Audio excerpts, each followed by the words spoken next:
Well, folks, it's been an exciting morning. We are on our way to, might be one of our last ultrasounds. We're going to have some extra visitors today. But at the last minute, we were trying to leave the house. We could not find the keys. Finally found them. So Nikki left, and then I had invited Julie to come with us.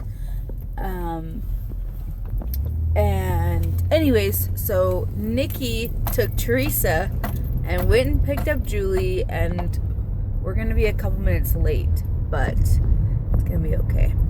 So today, we may, depending on today's ultrasound, trigger tonight. And the trigger shot is a large dose of HCG, or the pregnancy hormone. At least I think. I'll double check this, but I think I'm right. And that is what will mature your follicles, if that makes sense. So not all of the follicles or the eggs are the same size. They're all different kinds of sizes. So they're waiting for at least 2 or 3 on each ovary to be the size of 18 before I trigger. And then there's going to be some that are smaller that just haven't grown. So those probably won't be mature. So hopefully we'll have anywhere from 15 to 20 eggs, and then there'll be a few that won't be mature out of those. That's just normal. So we'll go for another ultrasound and see how my eggs are growing, or the follicles are, how big they are. And then we'll learn if we trigger today. If not, then we will probably trigger tomorrow. So, yeah. Coco? Yeah. Yeah. Bad when the people that you invited beat you here. Oh, I hate being late, especially for stuff like this. Let's do this. Yeah, he's like super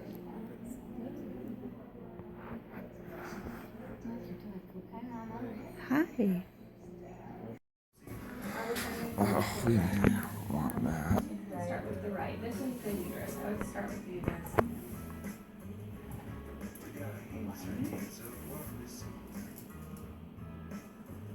So Is there a dial for the music? it's right there. Somebody else to turn it. Thanks. So the leads yesterday were 14 and 16. Oh, there were. Or 16. There was 19 and 16. So The right side. Yeah, that is a big one. Was that one the lead? we don't know yet.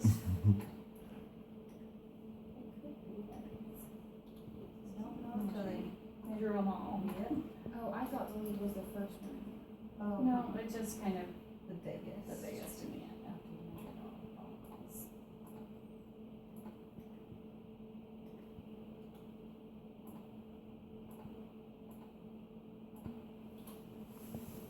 It's crazy how they're all just lumped right next to each other. All in my mind.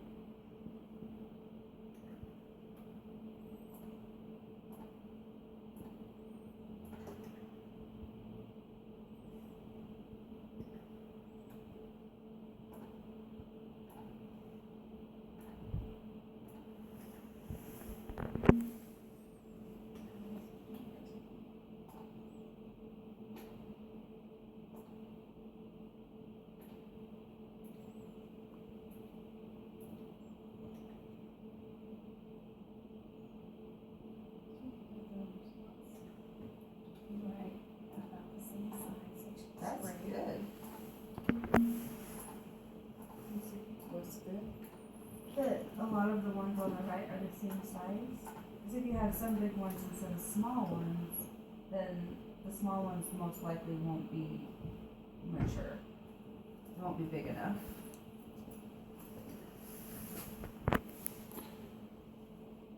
Switch to the left side.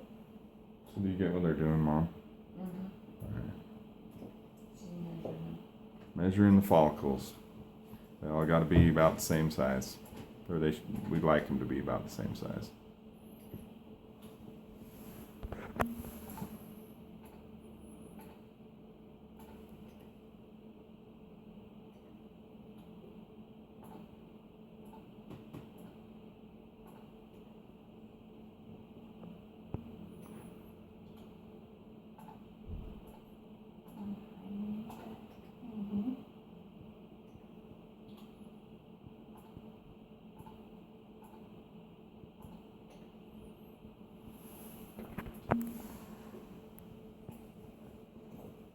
So the biggest is a 21. Whoa. Wow. But, well, Dr. Conway will make the decision. She may take you one more day. Yeah. Uh-huh.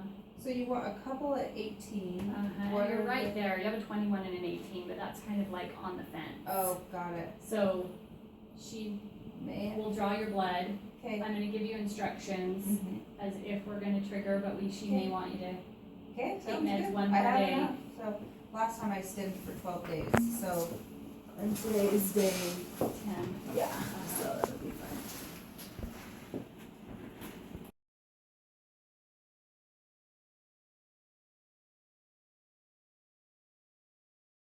Well, we've had an exciting day, to say the least. I told Colton before we started this IVF process, I said get ready, because if it's anything like 2 years ago, anything that will go wrong will go wrong. So this is the end of our day. Got my sweet horse who's not doing well. So he's got to stay at the vet tonight, hooked up to IVs. He's on adrenaline right now, but he's had a rough couple hours, so I'm trying to make sure he recoups at the vet, because for people that don't know about horses, he's got a thing called colic. It's the number one killer of horses. So if we don't watch him closely, it's real easy to lose him real fast. So we're just waiting for the vet right now, and then we're gonna give him some more medicine and hook him up to some IVs and just hope for the best. I just feel bad for him. Hey. Maury. Come here, bud. He's so nervous.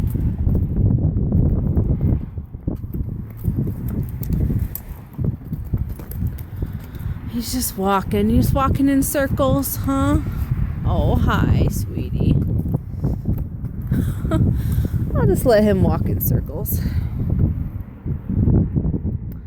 So yeah, here we are. Just taking care of my baby. Huh. Hi, sweetie.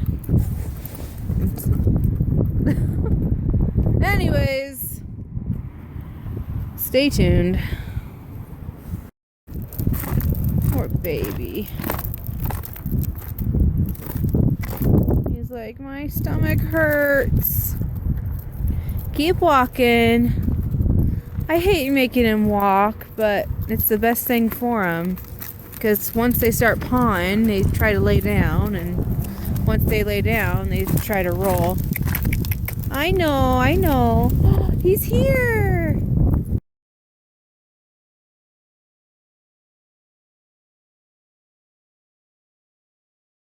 Peeps, once again, I'm driving to an appointment. This is just the only time I realized, like, I should probably vlog. Last night was a rough night for me. So, my horse is not doing well, and we still don't know if he's gonna make it, so I just woke up this morning, and of course Colton and I said our prayers, and I just feel like it's in God's hands, and whatever happens, it's gonna be okay. It's just, it sucks. So I'm gonna go to my appointment. Yesterday I got a call just to keep stimming and keep doing the shots, and then to come back tomorrow. So we made an appointment for today, And so they're going to go in and check the follicles again. And I'm just really trying not to be in like stress, because I spent like 6 hours with my horse yesterday and it was terrible. It was terrible. And so after my appointment, I'm going to go up and see my horse. And I don't know if you guys want to know the details of my horse, but I'm going to vlog about it anyways. By the way, vlogging is video logging. It's like a video diary. And I'm already doing this, and my horse is like a huge part of my life. Okay, I'm going to stop now. Okay, bye. That. Still a little emotional. So I'm about to go into the appointment, and woke up this morning after I said my prayers. I decided I was like, I need to be happy today. So, yep, I'm wearing my elf sweater. It's happening. I'm also wearing fuzzy slippers. And I brought boots to change into to go to the vets. Obviously, I'm not going to wear my slippers to the vets. So, here we go. I'm going to go and try to focus on what I need to focus on. Okay, bye. Colton, cheer me up. I'm like, you know that I'm holding the model vagina. Ah, you are really. like professional. Tell us about the vagina. It's not really a vagina. Well, it's more like the inside of one. It's all kinds of things. It's Yeah, so I mean, here we have our fallopian tube. Here, let's get a close up. Oh, it's like a flower. Yeah. And over here we have the other fallopian tube. Then down here we have a ovary. What's going on in that ovary? This ovary is creating a follicle. Holy cow. And then the fallopian tube will suck it up and stick it down here into the uterus. Yeah. This model hell has a hell of a lot going on. Let me tell you why. We have egg implantation here, I think. This is the uterine wall and the lining. But I think those are polyps. Yep, those are like endometriosis polyps or something like so. And I think we got the cervix down here. And I think that's a cyst. And man, that could be a lot of things. I don't really know what's going on here, but that's not healthy. That does have a lot going on. it's that is not a happy. This is not a happy uterus. Or happy No. female reproductive model. No. But you're happy, and I'm gross. so happy. I'm so happy today. Yeah. So, peeps, there's no like big screen TV. There's just the screen like this. So we won't be able to show you what's going on. I guess I should get somebody in the shot. We won't be able to show you what's going on. Yeah, because under here, that's no. Sorry. You only Not even Colton. Not even Colton. I don't even want to. No. That's no. By my head. You stab by my head. Well, I'm gonna look at the screen today. Oh, but, okay. But trust me, I will not be looking underneath the white plastic or white. Do cloth. not look behind the white curtain. Oh, Nobody wants to see that. no. I don't. What do we got going on out there? Hey, there's no snow out there. There's snow at home. Yeah, well, we're up on the hill at home. That's true. On the mountain. On the mountain. Alrighty. Hi, peeps. So went into the office and they said that they liked my sweater. That's the number one thing. And I was like, thanks. I needed some happiness today. So, whoa, the sweater really accentuates this area. Just saying. Let's cover that up a little bit. Sorry. So did an ultrasound. I was a little uncomfortable today, and they said that I might still do shots tonight, and if so, I need to come back because I'm out of Menopur and I'm out of Ganirelix, and I do have Gonal F, but I'm out of the two that I would need. So, which means that my ovaries are they're responding, but nice and slow. I don't know if it's good. I don't know if it's bad, and I'm trying not to put a whole lot of emphasis on it. Did some blood work, so I'll hear back from the lab today on what we need to do. Yeah, so now I'm gonna go visit my horse, and I'll give you guys a little breakdown of what is wrong. So I'll give you some background. So horses their bodies inside and out are designed to eat eat lots of grass, but little amounts at a time, and they're always walking, they're always grazing, and the grass that they are designed to eat is not usually high in nutrition value. They can get a lot out of a little, if that makes sense. So us humans, we feed them twice a day large quantities of very nutrient rich hay. So it just causes problems. You just have to be careful with how you feed them, and there's a lot of factors that go into colic. So there's a lot of different kinds of colic. They can have a gas colic. They can have problems with parasites. That there's inflammation kind of colic. There's problems where impaction colic, which is what my horse has, and then if they were to roll, then they get twisted gut, which is very serious, and it's a real fast way to lose a horse. So yesterday went to visit my horse. Actually, Teresa went, and I was gonna go later. I was just so tired. So thankfully Teresa went, because I was gonna wait until like 3 o'clock, and she went at like 1 o'clock. Anyways, she went, and I got a call from her bawling that Maury was colicking, and I was really hoping she was just overreacting. But she wasn't. We got there, and it was so sad. He was shaking and quivering. He was in so much pain, and he was breathing like hard, like short, little, shallow breaths. He was sweating on his belly, and all he wanted to do was lay down and roll.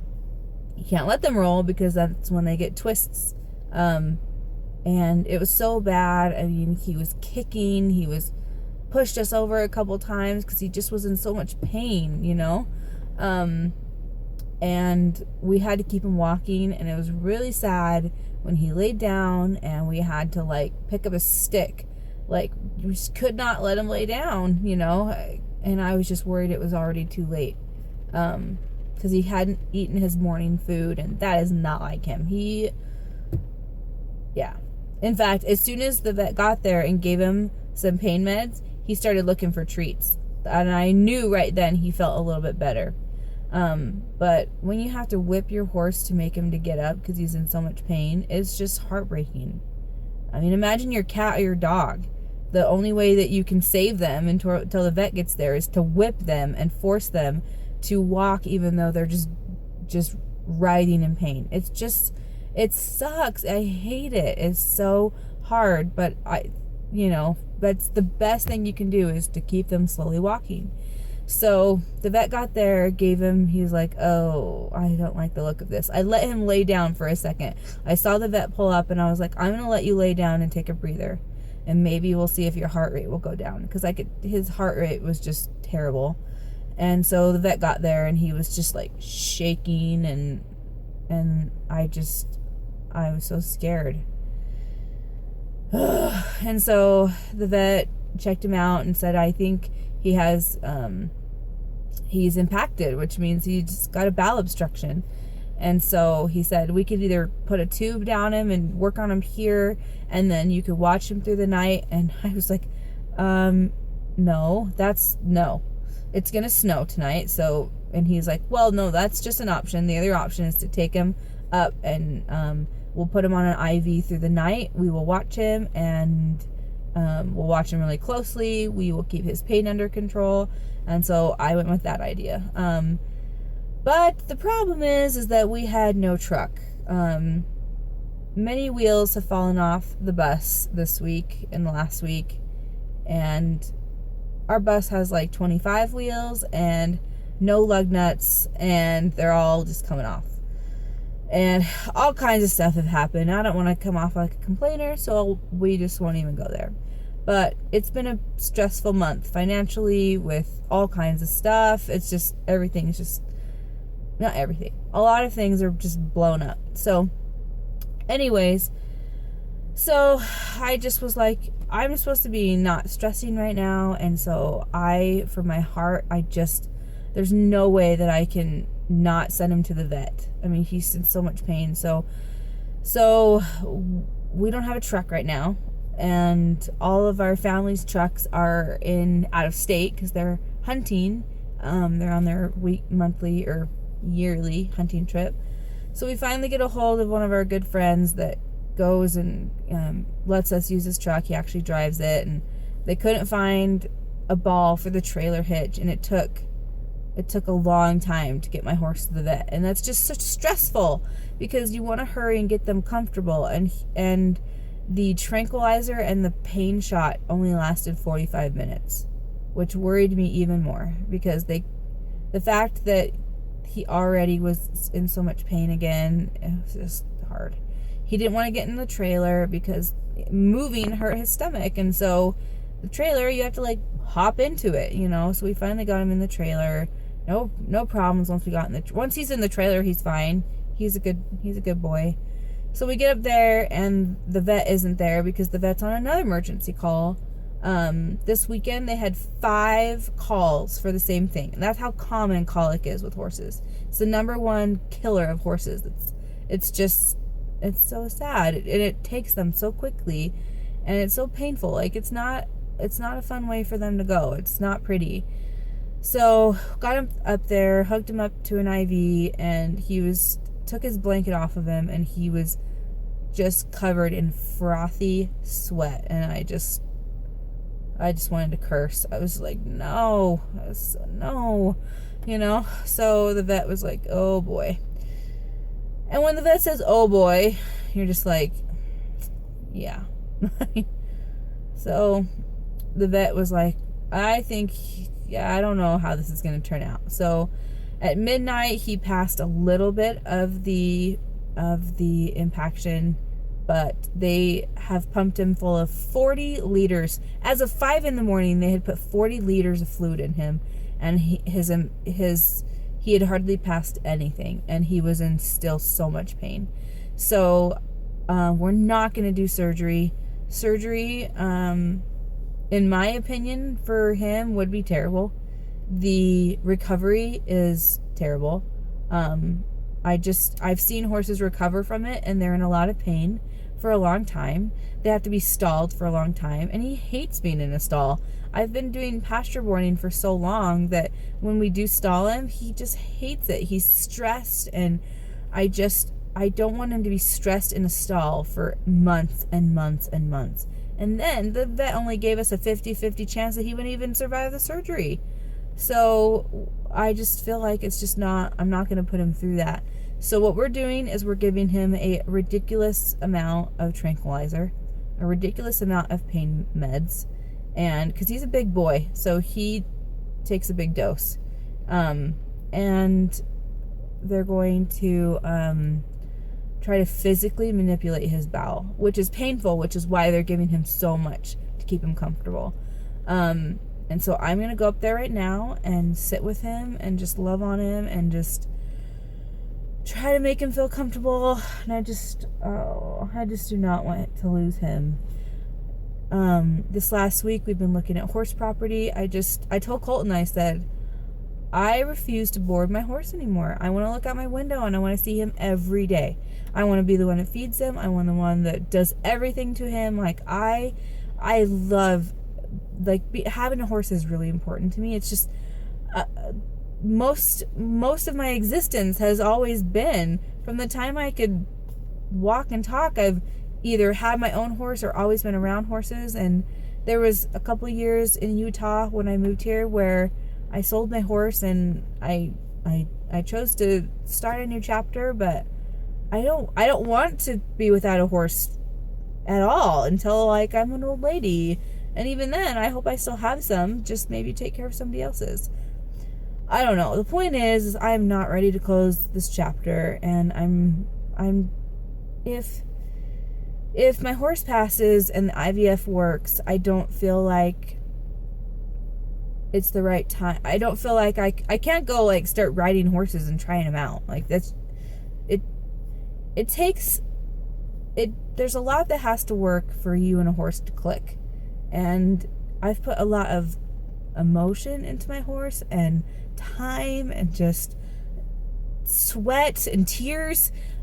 He is an awesome horse, but he's been very challenging for me because he's anyways, I put a lot of effort into him, and I'm not ready to say goodbye to him, and I'm not ready to close the chapter in my life on horses right now. And if I lose him, I know that I will, and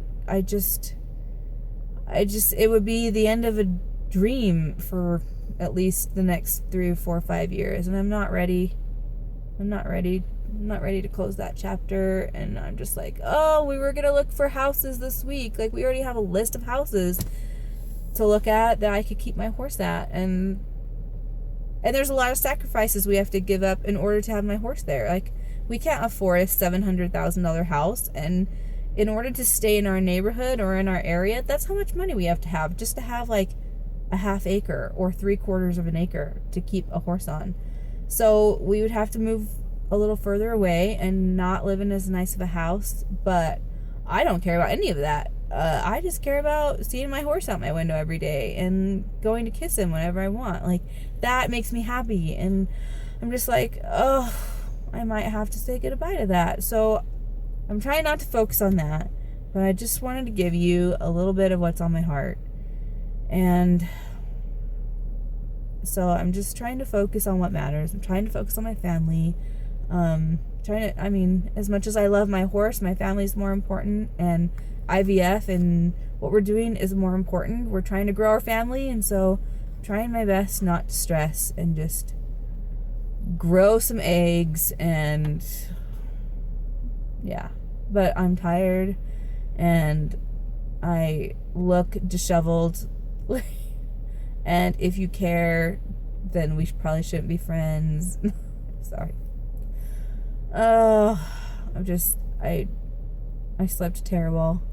I've cried. I'm not a crier, but if you mess with my horse, I will bawl. That's like my horse, my dog, and my family. Everything else I can care less about. I don't care if my car crashes. I don't care if my house burned down. I don't care if I don't have any pictures. Like, all those things I really am not emotionally tied to. But yeah, my horse, my dog, and my family. So I'm a little pissed at the universe because I'm like, of all things, of all wheels that could fall off the bus, this is not one I was prepared for. So I'm going to go check on him, and I'm just going to hope and pray that he pulls through. And if he does, I'm going to just be so happy. And now I'm going to stop blabbering. Okay, bye. Well, hell, I just called, and the vet said we have to go put him down. I'm so mad. So mad. So, my sweet daughter, Teresa, made me promise that I would let her say goodbye. So rather than drive up there without her, I'm going to go get her. Her horse passed away unexpectedly, and she didn't get to say goodbye. So, he wants to say goodbye. So, he said that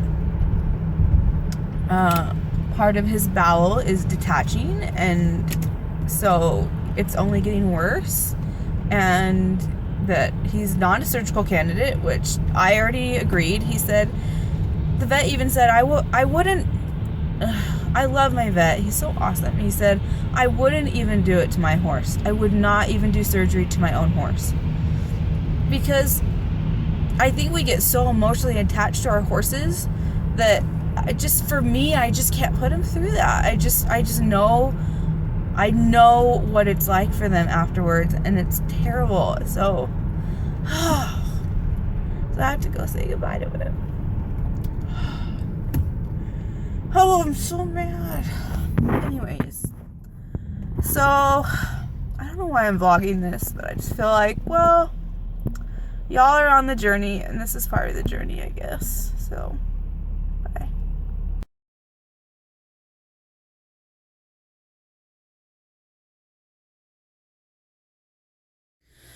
Okay, I'm actually going to do this in the bathroom because my dog is crazy. And I'm just like, you know what? I'm going to make a video really quick just to update everybody. And then I'm going to splice it together and just kind of keep everybody posted. I did go take care of my horse, and it was the saddest thing I've ever had to do. It was so sad, and it wasn't pretty, but he's out of pain now, and I feel like I did the right thing as a responsible animal owner, animal person. So my eyes are just like so baggy. I'm cried out, so that's good. Maybe when Colton comes home, I'll cry some more, but hopefully not, because anyways, so to the important stuff. I got a call from my IVF coordinator saying that I triggered tonight. So what a trigger is it's a lot of HCG hormone or pregnancy hormone, like 10,000 IUs. Anyways, I take that tonight, and then I take a pregnancy test tomorrow, not for a real pregnancy, just to make sure that the shot took, if you will, that it worked. And then I have the pregnancy hormone in me. So, and then I have retrievals scheduled for Wednesday I arrive at 10, and my retrieval's at 10:30. So, and then that day I'll start progesterone, and I will also take another Z-Pack. And so it was just after the day I've had, it was kind of the silver lining that things are moving forward and to focus on what's important. So when Colton gets home, we're going to go to the store, and we have to get a couple of things for the retrieval, some female things that I have to have, including the pregnancy test. And let me tell you, last time it was so fun taking a pregnancy test and seeing 2 lines, even though I knew I wasn't really pregnant, but it was still fun. So yeah, I'm doing better. It's just been a long, sad day, but it's looking up because we're moving forward, and that's such a great thing. So thanks for sticking with me, and sorry for the sad parts of my day, but if you want to be a part of the happy parts, you got to see the sad parts too, right? Hello, do you love my hair? I just got out of the bathtub. Okay, so I'm about to do my trigger shot, and I realized I don't think I've done any shot videos, so we're gonna do it. Okay, so this is Novarel. You can see Novarel, and it is 10,000 units of Novarel injection, which is pretty much the pregnancy hormone. I've been saving all of these boxes for Christmas. I have so many boxes from my meds. Every single box, I'm like, here we come Christmas. Okay, so first off, my hands are clean. My hair looks good. That's an important step. Then you pop off the caps. Ta-da! So we've got this sterile water, and then we have the powder. Oops. The powder. You see that? So first we take an alcohol swab and we clean off the tops of the caps, just to be sure. Make sure they're clean. Set that aside. Then we take this. See, that's a big needle. I have to jab that into my stomach. No, it's just for mixing. So I'm gonna end up needing 1 milliliter of water. So I just bring back a little bit of air and stick it in. Pull back. 1. I'll do a little bit more. Okay. Then get the air out. And push it back to the 1. I've got 1 in there. Can you see that? Take it out. Then get rid of this honkin'. Oh, wait. No. Wait. I have. I'm scatterbrained. Then we stick it into the powder. And let me see if I can give you a good shot of this. It dissolves so fast. Stick that in. And then you, oh, sorry, shoving you some cleave. Okay, so then you twirl it a little bit. You don't shake it. You just kind of swirly, twirly. Hey, Coco, I can see you in the background. Yeah, I'm just watching you do your shot over here. You look so great. Then, what's important is to not have the needle all the way up in there, because then you just suck in air. So you just gotta bring it back down to the bottom. And then you just draw back all of the fluid. And sometimes I give it a little shake. Shake your booty. Okay. And there's a little bit of overfill in here, so it's not a big deal if you don't get every single drop. There's still quite a bit in there, so I'm going to get some more out of there.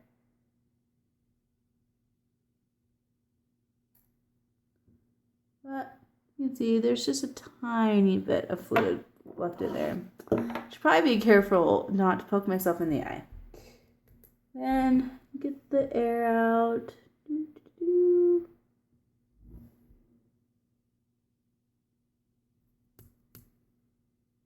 Okay, now we can get rid of this nasty needle.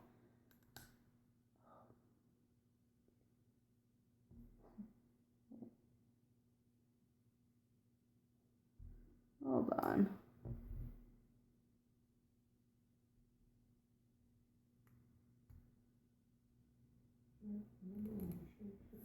I accidentally pushed the plunger too far and got a little bit. Well, that was dumb. I got some in the cap. It's not going to be a huge deal, but I'm just making sure. Okay, crisis averted. Whoa, that was about to be a freak out. I'm like, no! So, get the air out again. As you can tell, I'm a professional at this. Okay, don't push on the plunger when you get the needle off of here. Gotta be careful with these needles too. They will get you. Put this in my sharps container in a second. Then you get out the nice needle, not the mean needle that I just got rid of.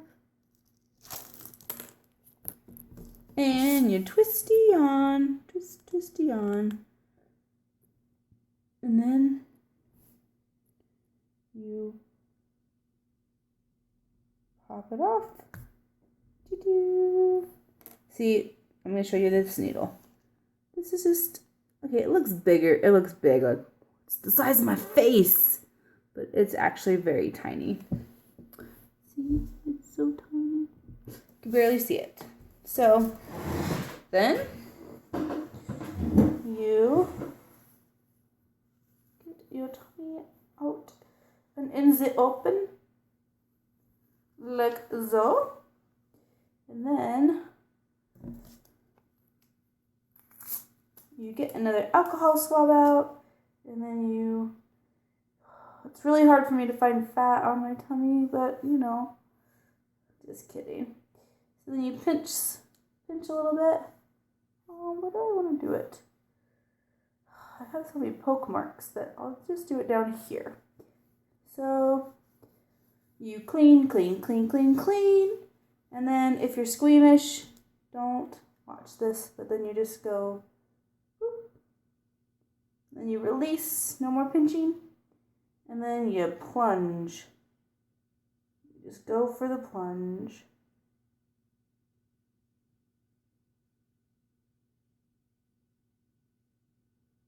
It's just got real in here, folks. And that, my friends, is how you trigger shot.